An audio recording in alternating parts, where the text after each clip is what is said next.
Hello दोस्तों, मेरी कहानी काफी दिलचस्प है। हम एक मिडिल क्लास फैमिली से बिलोंग करते हैं और हमारा गांव उत्तर प्रदेश के बिजनौर के नजीबाबाद के करीब का एक गांव है। मेरा नाम नीमा है और मेरी उम्र 27 साल है। मैंने बीकॉम किया है और मेरे पति का नाम सौरभ है और उनकी उम्र 30 साल है। वो एक प्राइवेट कंपनी में जॉब करते हैं। हमारी शादी के बाद हम उत्तराखंड के देहरादून में ही आ गए थे क्योंकि मेरे पति की जॉब यहाँ पर थी। हमारे गांव उत्तराखंड की बॉर्डर से नजदीक ही पड़ता है। गांव में मेरे ससुर और सास ही रहते हैं और मेरी दो ननद है। उनकी भी शादियां हो चुकी है। हमारी शादी 2019 में हुई थी, तब मेरी उम्र 23 साल थी। हम एक संस्कारी परिवार से ताल्लुक रखते हैं।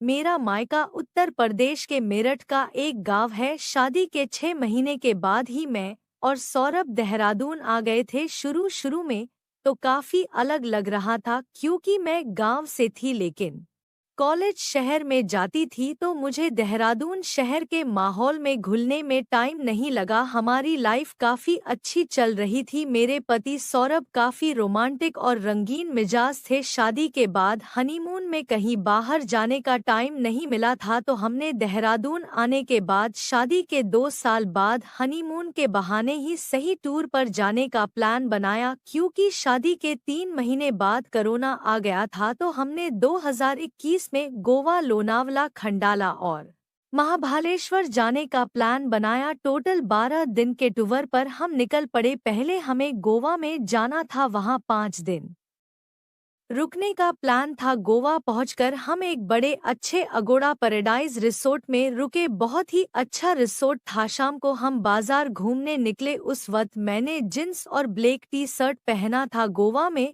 काफी विदेशी टूरिस्ट भी आते थे और सारे मार्केट में शॉपिंग करते रहते थे। कपड़े से लेकर टैटू शॉप भी काफी सारे थे और लोग काफी फ्री होकर घूम रहे थे। कई लोग शॉर्ट्स में तो पैंटी बिकनी में भी घूम रहे थे। यह सब रियल में मैंने पहली बार देखा था। पहले तो थोड़ा अनकंफर्टेबल लगा, लेकिन बाद में सब ठीक हो गया। रात को हम रिसोर्ट पहुंचे, लंच भी वही किया और जल्दी ही अपनी रूम में आ गए क्योंकि हम थोड़े थक गए थे। शादी से हमारा पहला हनीमून था तो रात तो रंगीन होनी ही थी। सौरभ रूम से बाहर गए, तब तक मैं शावर लेने चली गई। मैं शावर लेकर बाहर आई तो टेबल पर 2 ग्लास वोडका की बोतल पड़ी हुई थी और आसपास गुलाब की पत्तियों का डेकोरेशन था।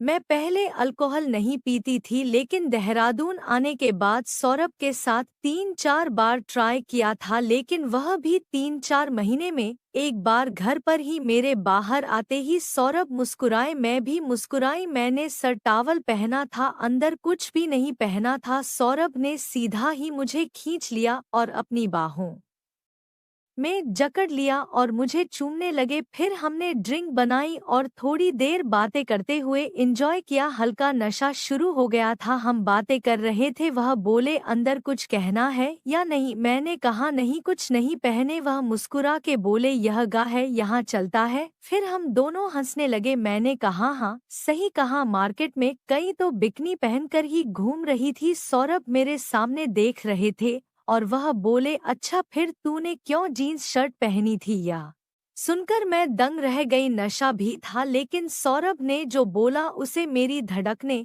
तेज हो गई। उसे वक्त में कुछ नहीं बोलता, लेकिन हल्के से नशे के कारण मैं बोल पड़ी। क्या मतलब? मैं समझी नहीं। वह तुरंत ही बोली, तू भी बिकनी पेंटिंग पहनकर मार्केट में आती और जिंदगी में एक बार यह अनुभव भी ले लेती। यह सुनकर तो मेरे रोंगटे खड़े हो गए। मैं क्या बोलूं समझ नहीं आ रहा था। कुछ देर बाद, क्यों जीन्स टी शर्ट में मैं अच्छी नहीं लग रही थी? वह गंदी स्माइल करके बोले, बहुत ही सेक्सी लग रही थी जींस में। तुम्हारा बड़ा पिछवाड़ा बाड़ा ही सेक्सी लग रहा था। कई मर्द की नज़र तेरे पिछवाड़े पर थी, मैंने देखा था। यह सुनकर तो मेरे अंदर एक झंझनाहट दौड़ उठी। मेरी सांसें तेज हो गई। पता नहीं अजीब तो लग रहा था, लेकिन यह सुनकर एक्साइटमेंट भी काफी हो गई थी।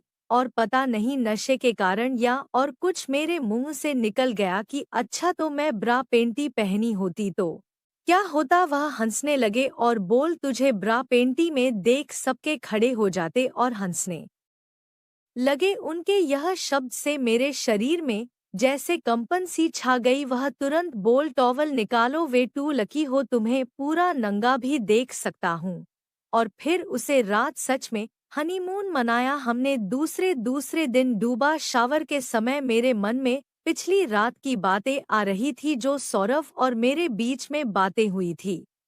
सौरभ इतने फ्री माइंड होकर अपनी पत्नी के बारे में कैसी बातें कर रहे थे। इसी सोच में मैंने अपना पिछवाड़ा बाथरूम में लगे मिरर में देखा और थोड़ा सा कमर से बाहर निकाला और मेरी बॉडी को देखा। सच में सौरभ ने कहा था उसी तरह से काफी सेक्सी लग रही थी। ऐसा नहीं है कि मैं खुद की बॉडी पहले देखी न थी, सौरभ ने पहली बार ऐसा कहा था, लेकिन कल रात उन्होंने जो कहा वह कुछ अलग था। उन्होंने मेरी बॉडी के साथ दूसरे लोगों का जिक्र किया था। आज मैं अपनी बॉडी को लेकर काफी एक्साइट थी। मेरी चेस्ट, वेस्ट और हिप्स की साइज कितनी होगी? दोस्तों कमेंट में बताओ। जिसका किसी भी दो आंसर सही होगा उनके, और जिसका तीनों आंसर सही होगा उनको रिप्लाई दूंगी। धन्यवाद।